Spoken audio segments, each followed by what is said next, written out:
Here in the UK, we have a target of net zero housing by 2035. But we need to look at, is this achievable?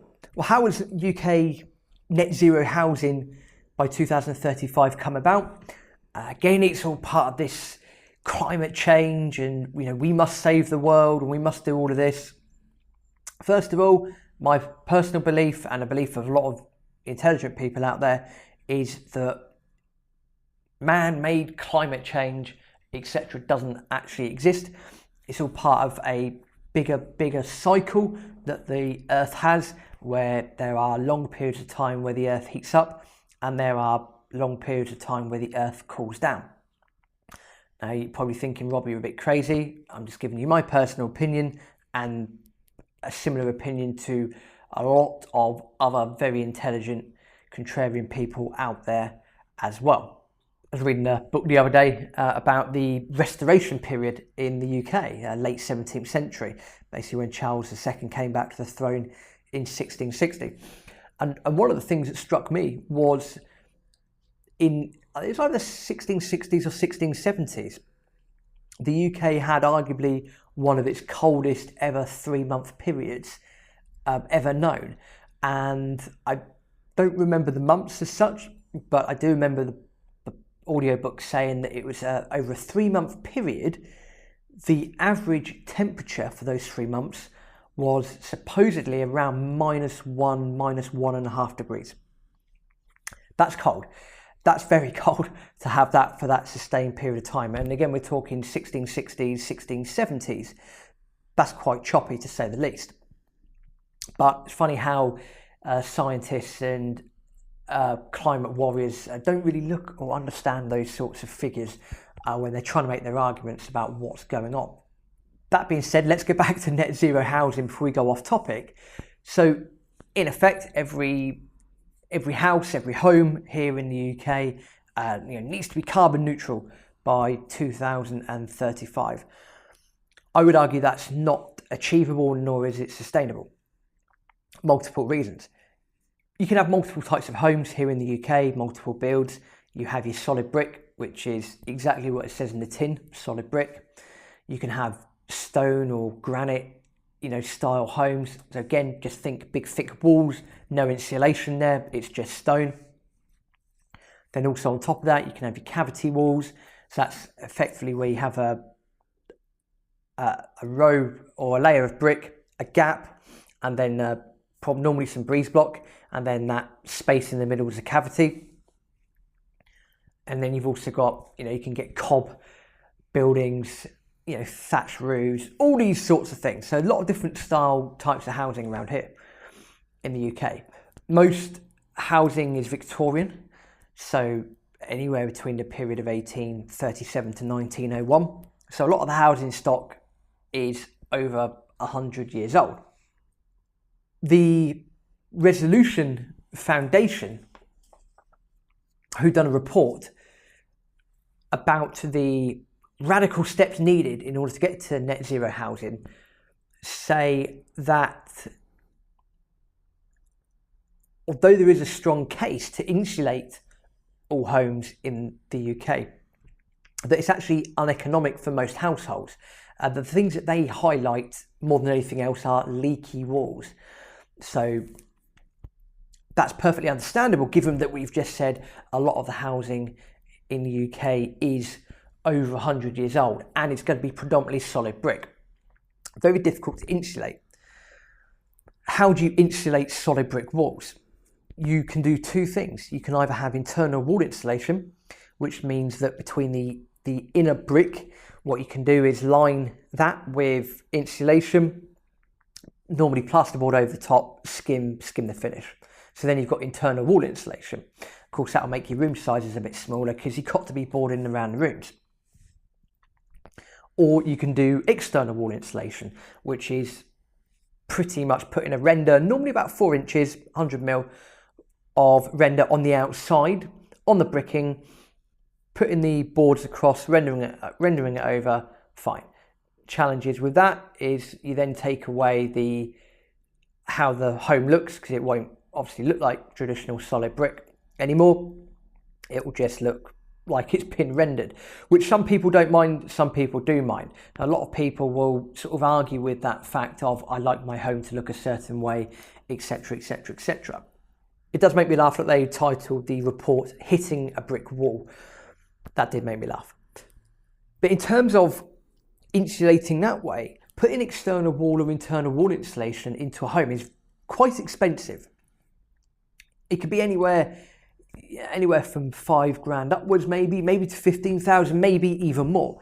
It's not the cheapest thing to do. There's a lot of things involved, a lot of labour involved as well. So this comes to issue number one, where it's most uneconomical for most households. Well, absolutely. I don't know of loads and loads of households that are going to be sat on £10,000-15,000 at the moment. And even if they are going to be the sort of people that they are more than likely saving to go on a family holiday, or saving for the kids' future, or by sending them to university or whatever it might be. Most people are probably not saving up thinking, oh yes, I know what I need to do. I need to get some external wall insulation installed into my home. Most people are not going to be thinking that. They're going to be thinking nest eggs. They're going to be thinking holidays. So how do you then persuade those people to get their homes insulated? It's a very, very difficult thing to do. That's why the Resolution Foundation say it's uneconomical for most households. Absolutely, I completely agree with that. UK homes are not built to insulate in the first place. The Victorians, or even Georgians if we're going further back, I'm sure that when they were building all these homes years and years ago, they were probably not thinking of air source heat pumps or solar panels or anything like that. And that doesn't help at all. Most heat that will go into these homes will just go straight out of the walls. It's about 60% that goes out of the walls, about 20-25% that goes out of the ceiling or the roof. Also, here in the UK, you've got to then deal with grade listings and conservation areas. So if you're living in a listed building, the odds of you being able to do anything to it are minimal anyway. If you're in a conservation area and there are issues about how a building must look, what sort of windows must there be, blah, blah, blah, blah, blah. Again, if you're trying to insulate your home properly, or you've got government funding to do that,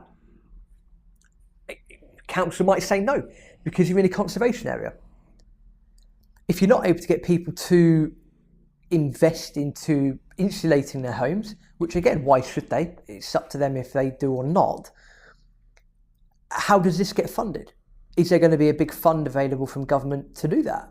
If there is, you might on the outside look at that and go, yeah, that's great, fantastic. How does that get funded? Who ultimately pays for that? Do you pay for that as a taxpayer? Do I pay for that? Or do our children pay for that in the future? That cash has got to come from somewhere. No such thing as a free lunch. It's another thing that's not been taken into consideration. The government at the moment are hell-bent on saying that all energy certificates for homes should be at least a C rating by 2025. That's chaos. That's absolute madness. The Resolution Foundation report ultimately suggests that having a C rating on all homes is a good thing, but have decided to suggest that be pushed to 2035. They're basically looking at everything going, there's not enough skilled labour at the moment, there's not enough cash available, there's about 27 million dwellings in England alone. Achieving that target by 2025 not happening. They've recommended 2035. One of the other challenges, or something that could help, is by building new homes, they're going to be more naturally energy efficient anyway, because we've learnt a lot in home building over the last 100 years. But anyone that's gone through planning or has dealt with the dinosaurs at the council know that that is very difficult to do. So while it's okay trying to say net zero housing, rather than try to retrofit most existing homes, what we could also do is build more homes more energy efficient homes using the knowledge that we have now about building construction, building techniques. The challenge with that is that a lot of the dinosaurs at the councils are not going to like that at all. They're not going to approve, and they make things very difficult. And the processes there are quite slow, to say the least. So all of this being said and done, it's okay coming up with this idea of we must achieve this by this date. But realistically, is that going to happen? Probably not. Like everything else in the UK, it's going to be a very slow process. It's going to be laborious. There's going to be too much bureaucracy involved. The government are probably going to hand out loads of contracts. People are going to milk off the top, as they always do, and no one's really going to see the benefit apart from installation companies, who are probably going to benefit from an uptake in business and also being able to line their pockets through a lot of government cash. Or sorry, I say government cash, a lot of cash is going to come from the taxpayers anyway, because ultimately they're the ones that are going to have to fund it, taxpayers in the UK. So net zero housing by 2035, we want to become carbon neutral, basically, to have no housing emissions by 2035. Is it achievable? I say no, absolutely not. Doesn't mean we are not able to work on it. We should be able to work on it. But again, we've got to look at where we're at the moment. Our energy security is really poor. It's going to continue being poor moving forwards because of the amount of taxes we're slapping on oil and gas companies, which are stupid. When it comes down to housing, dealing with planning and local councils are a pain in the ass. If your building's listed or you're in a conservation area, good luck. And also a lot of housing where it's solid brick, in order to make them carbon neutral, that's going to involve a lot of cash, because it involves a lot of upheaval on the inside of the home potentially and the outside, especially if you do external wall insulation. And ultimately, who's going to pay for that? There's not going to be many people that are going to be willing to pay for that. They will probably be expecting the government to pay for that for them. So very tricky situation we find ourselves in. And again, this is all driven by the World Economic Forum, this government, and being part of this massive cabal that we've got of climate change warriors, eco warriors. We must shoot ourselves in the foot to set a precedent for the world.